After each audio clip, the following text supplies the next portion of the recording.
So with the Packers' final preseason game happening tomorrow against the Seahawks, I want to note a few different position battles that are going to be pretty important to watch in tomorrow's game, as the Packers only have now a few days until the 53-man roster will be finalized, cutting down from 90 players on the roster to 53. Tons of guys will get cut. Lots of them will return to the practice squad. And I think if you look at pretty much every position near the end of that position group, sort of that roster bubble, there's guys competing for almost every spot. There are some positions we don't know how many the Packers will keep. They could keep, 5 or 6 when it comes to safety, cornerback. That's always fluctuating every single year. And so let's just note a few different ones. Starting off, if we look at receiver, I think the first 5 are solidified. I would even say 6. Christian Watson, Romeo Doubs, Jaden Reed, Samori Toure, Dontavian Wicks, 5th-round pick this past year.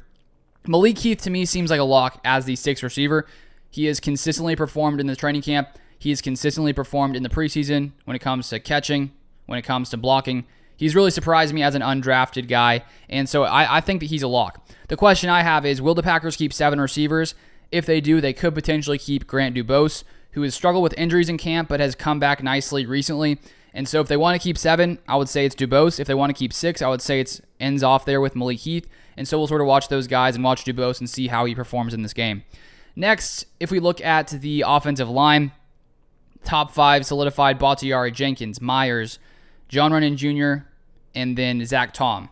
Also, I think who are guys who are locks: Rasheed Walker, who's progressed nicely year 2, Yosh Nijman as well. And then the question here I have is, when it comes to these, like 8, 9, 10, could the Packers keep 9? Could they keep 10? The guys competing for those roles: Sean Ryan on the interior, Royce Newman, 2 guys who have, I think, had lots of ups and downs this training camp. And then Caleb Jones, very 6'7", I believe he is, tackle. Will they keep 10? If not, one of those guys could be cut, so we'll watch their performance in this game.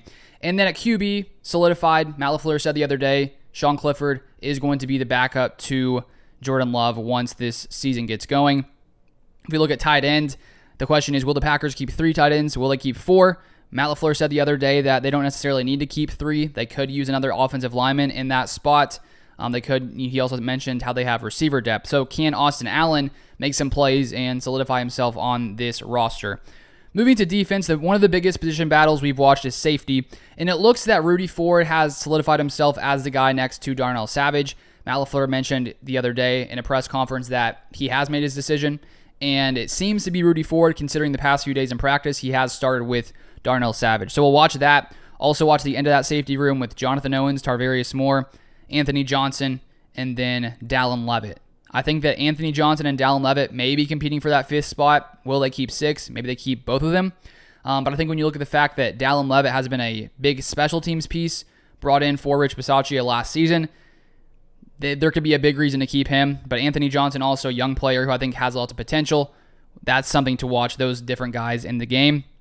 And then a few different ones to end it off. Look at defensive line. I think the top 5 are set: Devontae Wyatt, Kenny Clark, TJ Slayton, draft picks for this past season: Colby Wooden, Carl Brooks, who have both played very well. And then my question is, will the Packers keep Jonathan Ford as the 6th defensive lineman? Do they want to keep 5? Do they want to keep 6? And can Ford play well enough in this game to convince the Packers to keep him on the interior of this D-line? And then a couple to end it: Pat O'Donnell or Daniel Whelan. Who will win the punter job? It has been a competition. Brian Gutekunst has mentioned how it's been a tough competition, as well as Matt LaFleur. I would say the safe pick would be Pat O'Donnell, just when it comes to odds, considering he has been the guy here last season. He is a veteran presence. But Daniel Whelan, even though he's a young player, seems to be playing really well, was solid in the XFL, and so that's one to watch tomorrow night as well. And to end it off at cornerback, looking at the end of the cornerback room, I think Carrington Valentine has solidified himself as a lock on this roster. He played really well to start the first preseason game. Didn't play as well in the second one, but I think that he's going to finish off. I think he is going to make this roster. The question is, who's going to be the 5th, 6th guy? Will it be Ennis Gaines, who can also play safety? Will it be Corey Ballantyne? There's a few different questions there. So those are the biggest battles I'll be watching coming into this final game tomorrow. And it will be fun to watch. It'll be fun to see who the Packers will finish off as, who will finish the 53-man roster off. And I will come out with a 53-man roster prediction maybe tonight, maybe tomorrow. It's either going to be in my newsletter or on the channel. Haven't decided yet. So if you want to for sure see it, feel free to subscribe to the channel. You can check out my Packers newsletter. I may put it there. I'll leave the link in the description down below if you want to sign up for the newsletter. But that is all I have for today. Thank you for watching. and I'll see you guys next time.